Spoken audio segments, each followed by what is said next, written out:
Here. Welcome everybody to our HCMA legislative briefing on HCM Awareness Day 2024. I am joined by Dr. Matthew Martinez from Morristown Medical Center, and our session will begin in just about a minute and a half, 2 minutes. And we thank you all for joining us today, as this is the home state legislative briefing. Raw Jersey. We are a Jersey-based organization, and we're super proud of our Jersey lineage. I didn't get to say that in any of the other sessions, so hometown pride here showing. Everybody, another minute. So, Dr. Martinez, you're not in your office today. Where are you? Very excited to be again part of the medical evaluations for the NFL Combine. So I'm in Indianapolis, just finished up another day of medical review, and we're about halfway through all the players. Wow. That's a lot of hearts to check. It's a lot of hearts to check. Over this year's a big year too, almost 320 hearts to check. Wow. That's amazing. And I'm sure the NFL, after the events of January 23 with Damar Hamlin's cardiac arrest on the field, guess you're kind of a really important person for them this year. Yeah, I think it just really highlighted all of the things that you and I and others have been talking about, right? It's important to evaluate, but a reminder, emergency action plans, AEDs, a critical part of this. And the NFL has done a great job of supporting that and being part of the legislation nationally to try and move more of those efforts forward. So we couldn't be more proud to be helping deliver that message. Fantastic. All right. Well, it is 12:45 Eastern time, and we're going to start our HCMA legislative briefing for New Jersey. And we thank you for joining us. And if you're not joining us live and you're seeing a post-production recording of this session, if you have any questions, my contact information is on the opening slide. And you can, later on in the presentation, you'll see a QR code where you can scan to make an appointment at your convenience to speak to my members of my staff or myself about what we can do here in New Jersey to make things even better than they are today. So props to Jersey. We are in the lead in terms of the Healthy Cardiac Monitoring Act, which you're going to hear about in a minute. And I thank all my Jersey friends for helping us get this far. So we're going to talk to you this morning or this afternoon about what HCM is, what the HCMA is. We're going to talk about our new state report card. We're going to share some stories. There's an additional story that we've added to the New Jersey briefing. It's hot off the presses. So it's you're going to hear how what you've done thus far has made a difference and how well we're doing here in New Jersey, but what we can do to make it a little bit better. And then if you have any questions, you can put them into the chat at any time and we'll address them. So New Jersey, we are a Jersey organization. We were founded in 1996. Originally, I was in Sussex County. Now I'm in Morris County. And we started this organization after the death of my sister, who was not the first in my family lost to HCM, but she was lost to mismanaged HCM in 1995 at the age of 36. So we started the organization to provide education, support, and advocacy to patients, families, the medical community, as well as the lay public about what HCM is and what we can do collectively to improve the lives of those with HCM and other forms of genetic heart muscle disorder. So we've been doing this work for quite a long time. And again, we're happy to do that right here in the state of New Jersey. In the state of New Jersey, we have one of our 50 HCMA recognized Center of Excellence programs at Atlantic Health in Morristown Medical Center in Morristown, New Jersey. And Matt Martinez is the director of the HCM program there. Matt, thanks for joining us today, all the way from Indiana today. And how you doing? Great. Thanks for having me. Excited to be continuing to move this important initiative forward, and no better place to do that than the medical evaluations for the NFL Combine all week long. Fantastic. So, Matt, I'm going to ask you to tell our viewers a little bit about what HCM is and some of the pathways of this disease management.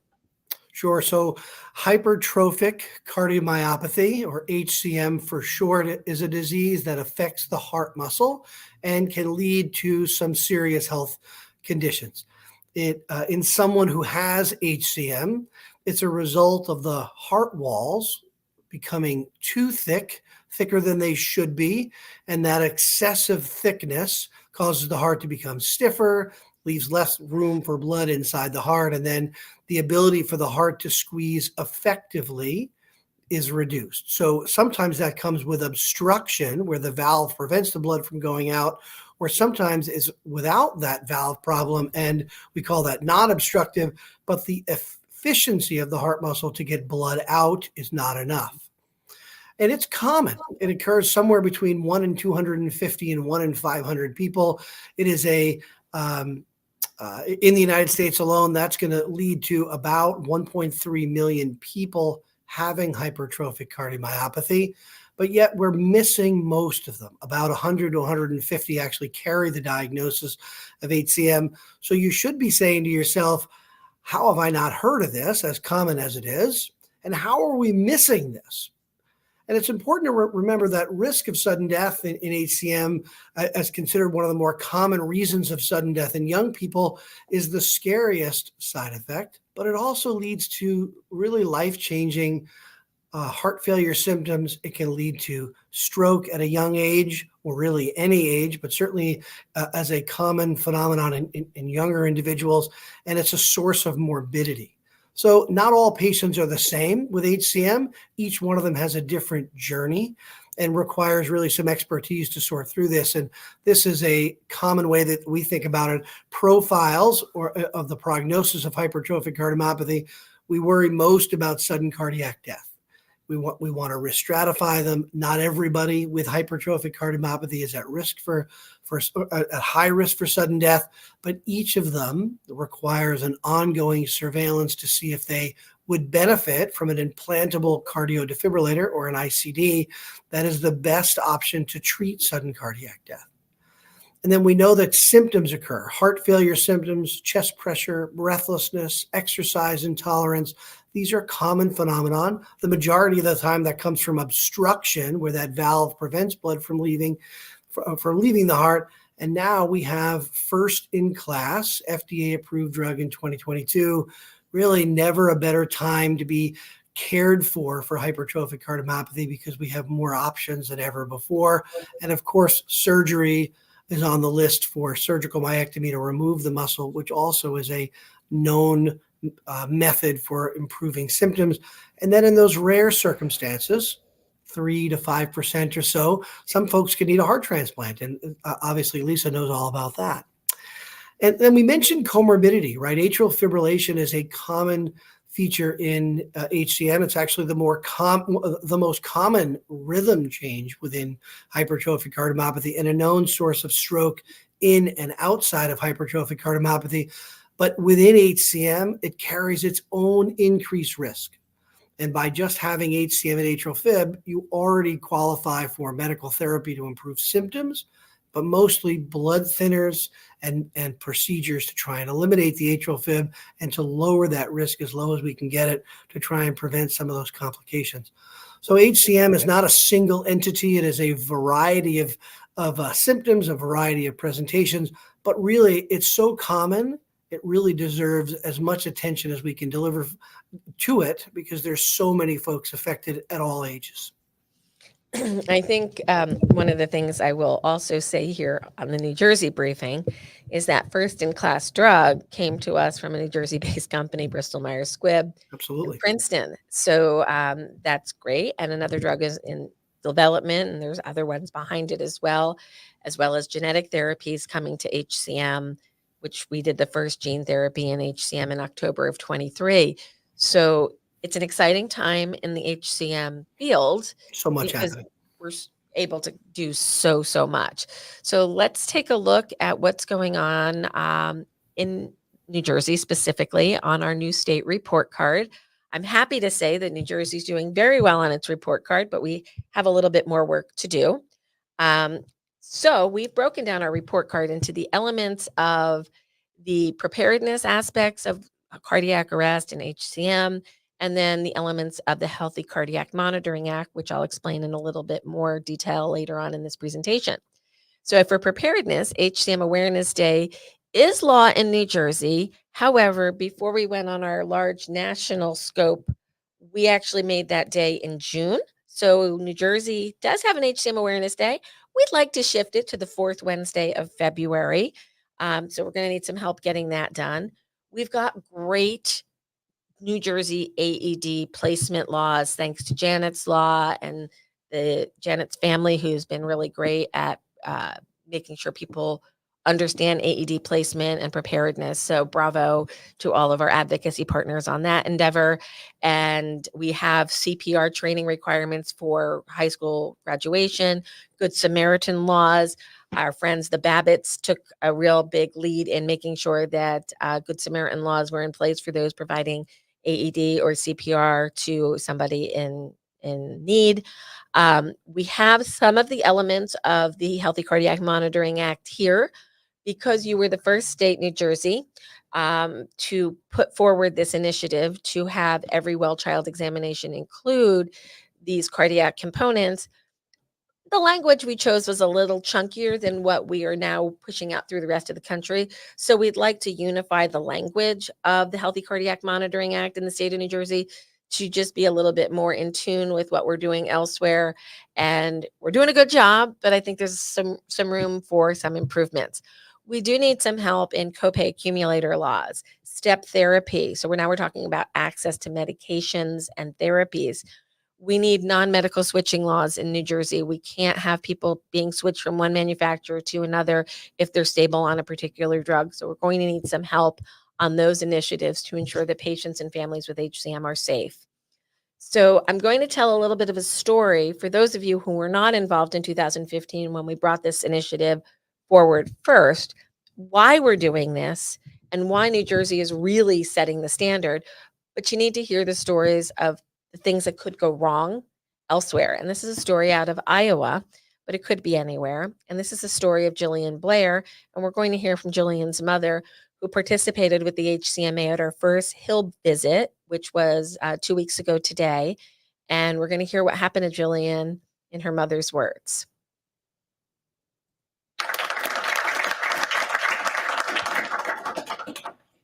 Just hit the key and I'll take to the next slide. Thank you. Okay. So on February 15th, 2022, which is 2 years exactly today, my 17-year-old daughter, Jillian, and I, we walked into our family physician's office for her well child check. And while we were there, the doctor put her stethoscope onto Jill's chest and she turned to me and she said, "When did Jill get this heart murmur?"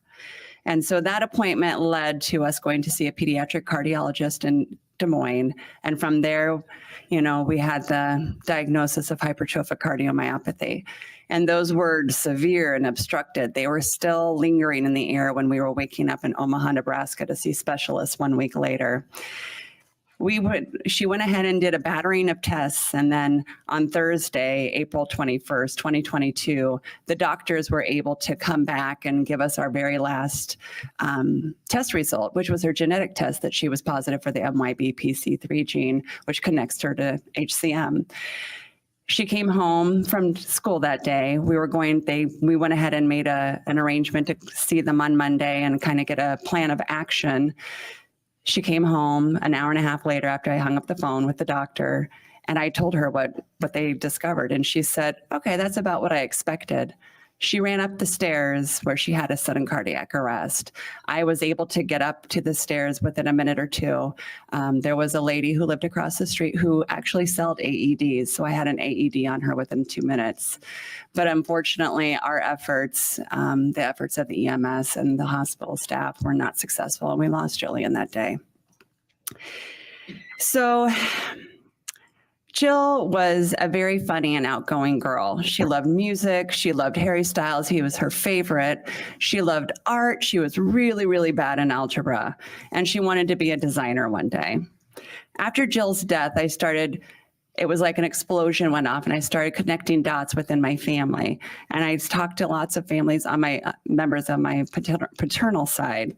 And I found out that we had a lot of similar heart problems.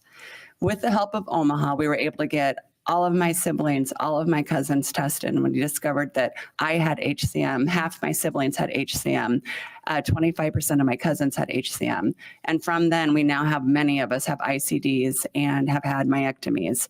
We have also lost them. My brother has died in a surgery that was a valve surgery for an enlarged heart. My nephew has had 2 myectomies. My sister had a sudden cardiac arrest 5 months after my daughter died.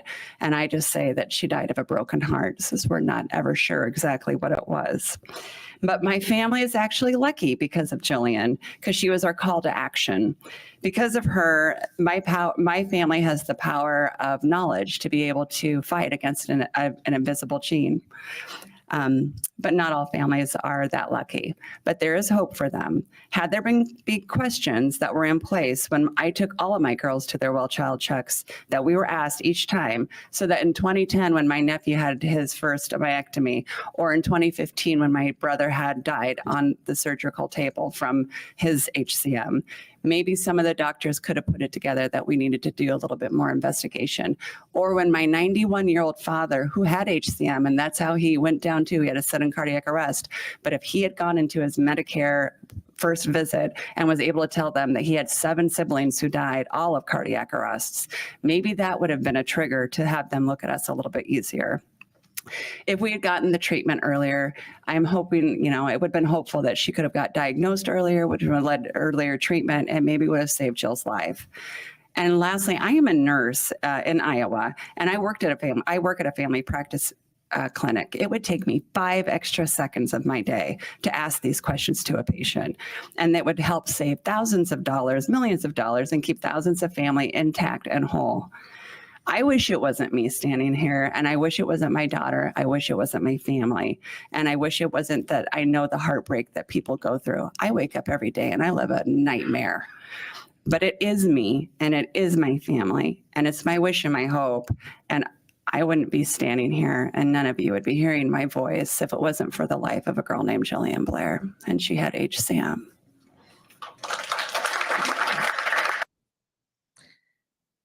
The good news is I'm going to show you another film in a few slides that shows you how well we're doing in the state of New Jersey and how we can continue to put the pieces of the puzzle together.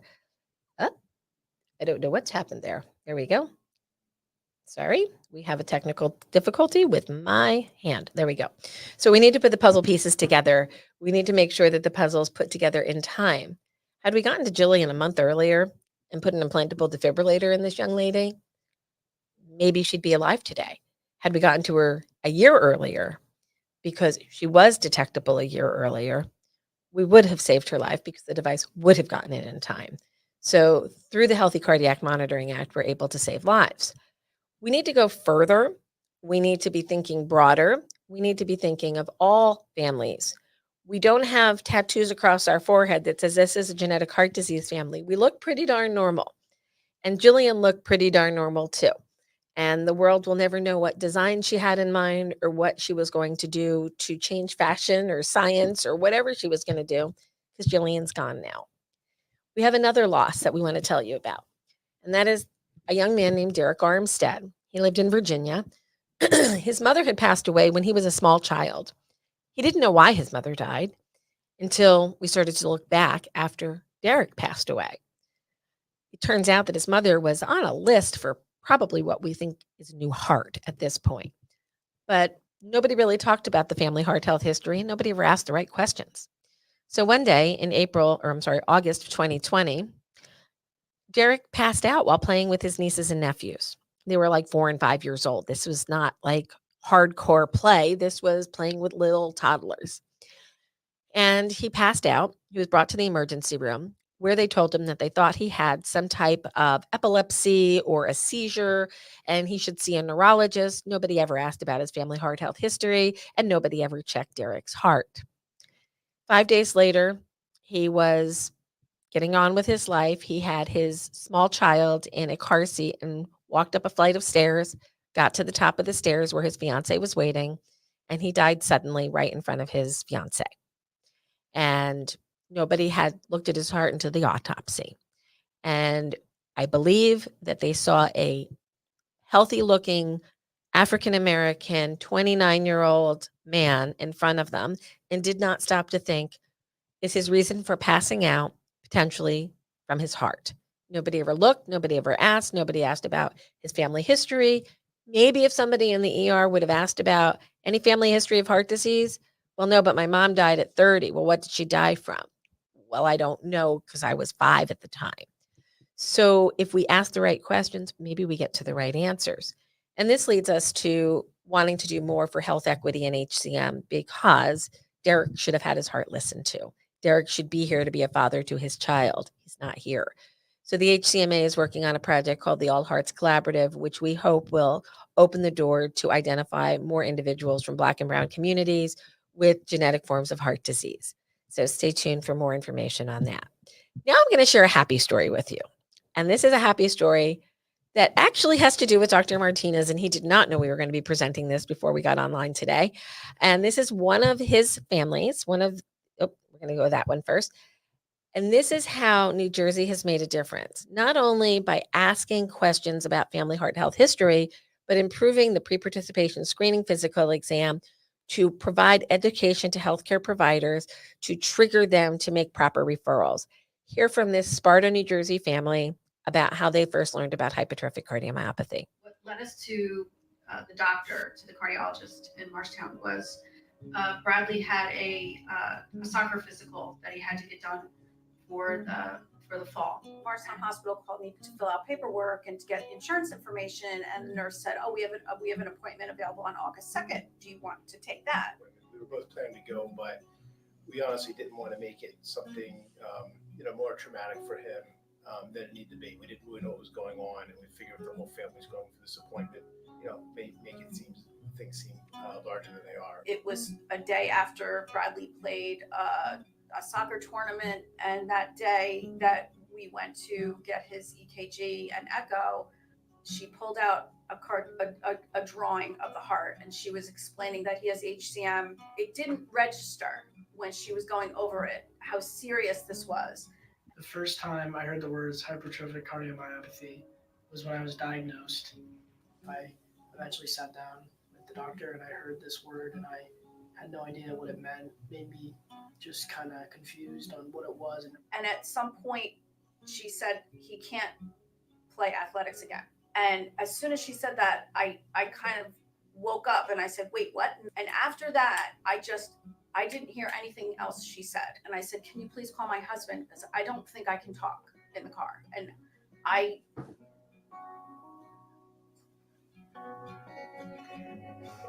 it was the longest half an hour drive home I've ever had. So shortly after Bradley was diagnosed, we were told to get genetic testing done. It had to be from one of my parents.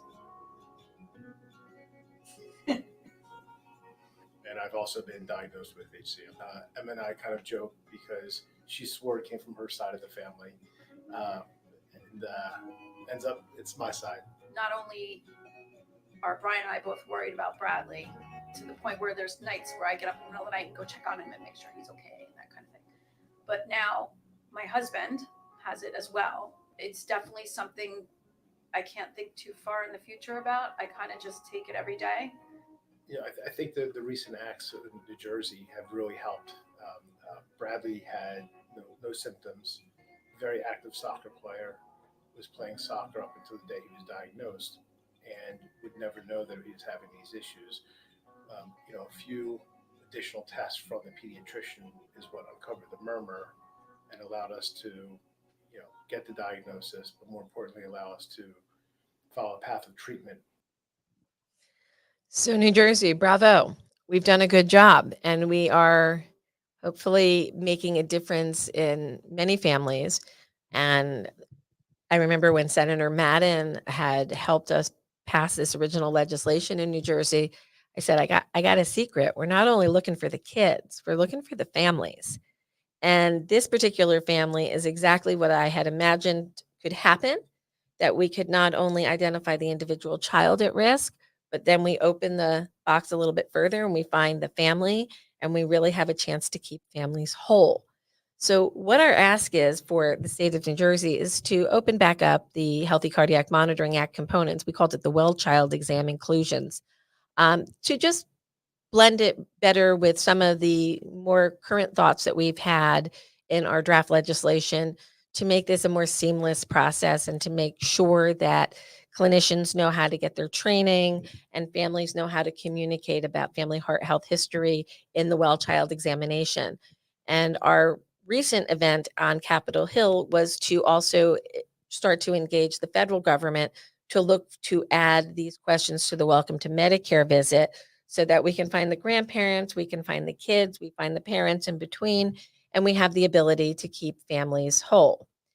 I'm sorry, I got a little glitch here with there we go. So for New Jersey, we have approximately 9 million people in the state of New Jersey. There's about 2 million that are under the age of 18, and that would benefit from the well child inclusion of asking about family heart health history. We know that there are between 96,000 and 285,000 individuals in the state of New Jersey who could be identified with genetic heart disease. We need to make sure that our healthcare providers know how to ask questions, know how to make proper referrals, and know where to send patients who have uncommon diagnosis like HCM, as we do have specialists within the state of New Jersey who can care for these families. So we have more work to do. This is a couple of photos from our day on Capitol Hill. And if tonight you would like to join us online for HCM Awareness Day, you will also hear the story of NBA player for the Wizards, Jared Butler, who Dr. Martinez knows as well, where he shared his story of living with HCM and being able to be an NBA player. So we just heard that Bradley was told no sports, but that's for now. And there may be a way that we are able to help some families with HCM live incredibly active lives. And the key is to help them live the lives that they want to live, with the idea of keeping them safe. So we want to thank all of the states who have provided HCM Awareness Day resolutions.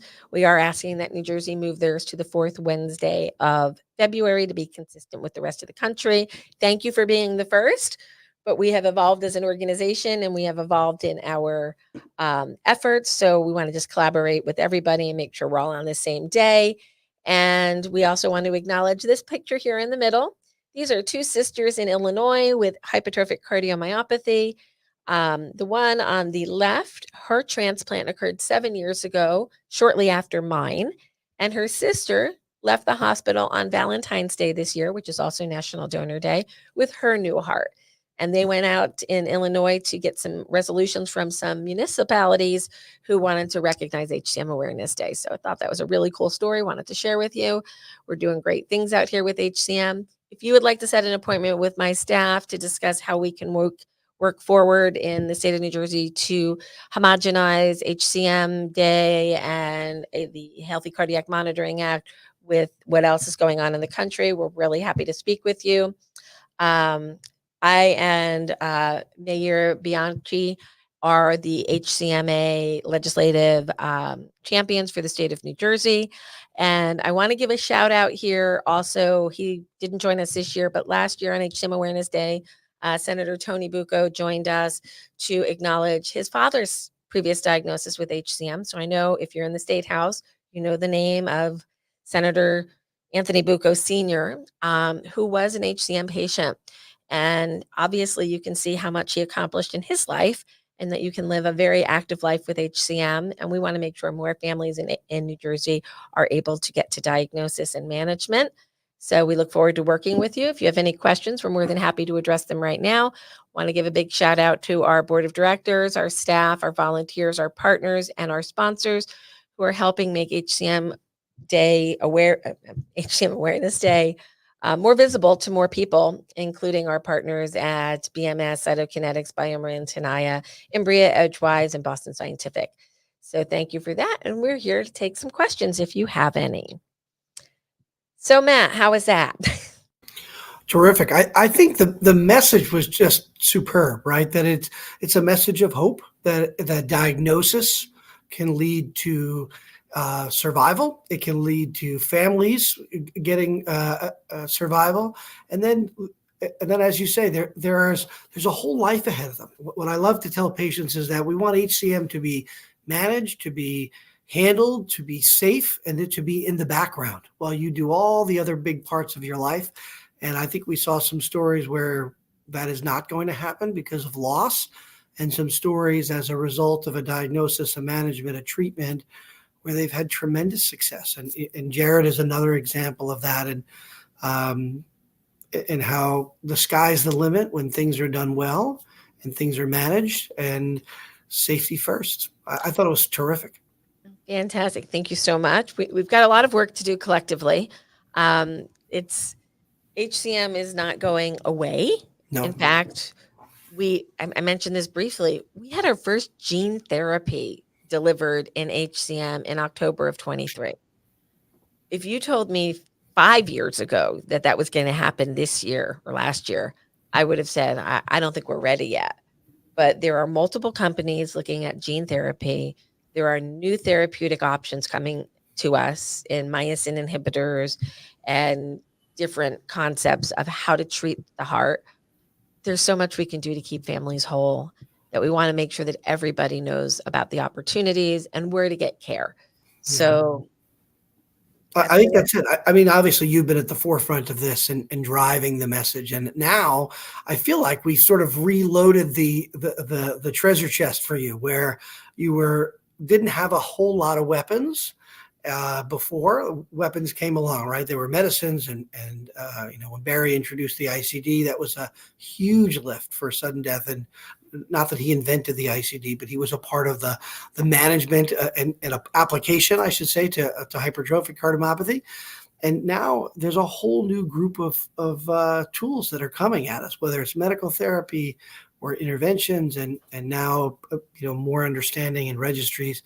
It's going to be amazing to be part of the next 20 years and what folks are going to benefit from. I couldn't agree more. And I'm really super proud of New Jersey for being the first state in the nation to make sure that we are checking our children's hearts. It's kind of mind-blowing that we weren't doing it before, and it's Totally right. mind-blowing that other states aren't doing it yet. So bravo, Jersey. But there's some tweaking that we can do now. So we're looking forward to working with you all, as well as our federal partners, to make sure that we're checking all hearts. So that's going to be the senior hearts through the Welcome to Medicare examination or visit, and then the well child exam and the pre-participation screening physicals through the initiatives that are already in place in New Jersey. And we will hopefully break the cycle that in my family goes back in New Jersey. Okay, I'm going to date this now, people. So we're going to do a little history lesson.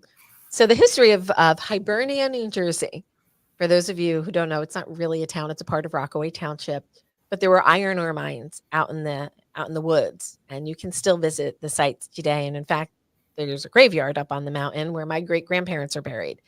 And my great-grandparents' family, last name was Hart, H-A-R-T. One of them was found dead in the iron ore mines of Hibernia in about 1906. And then his sister died a few years after that. And then my grandfather died in Hibernia, New Jersey. He was a founding member of Hibernia Volunteer Fire Department Company 1. And he passed away June 21st, 1953, on the eve of my father's high school graduation. So the history of HCM goes far back in New Jersey as well as other places. But here is where the action started. It was the loss of my loved ones that made me start this organization and find amazing partners like Dr. Martinez and the team at Morristown and 50 centers of excellence around the country. So I thank you all for joining us on HCM Awareness Day and learning a little bit of history about HCM and Hibernia, New Jersey. And we look forward to working with you all to continue to move the ball forward. Nat, thank you so much. And tell all those NFL players we said, keep it up. Will do. And I'll tell you, if you're listening from another state, this is not an indictment, right? This is an opportunity. Most of the work has been done. Lisa has laid out the playbook. This is your chance to sort of pick up the ball, no pun intended, and try and cross the goal line, right? It's an easy chance to move forward an initiative that, it just saves lives, right? There's no better initiative, no better reason. And all the work's been done. So we look forward to the other states joining in. Come on in, everybody. Now we're going off to Michigan to talk to them. So thanks, Jersey. And we look forward to continuing to make a difference for families all over the state. Thanks, Matt. Have a great day. Thanks. Bye-bye.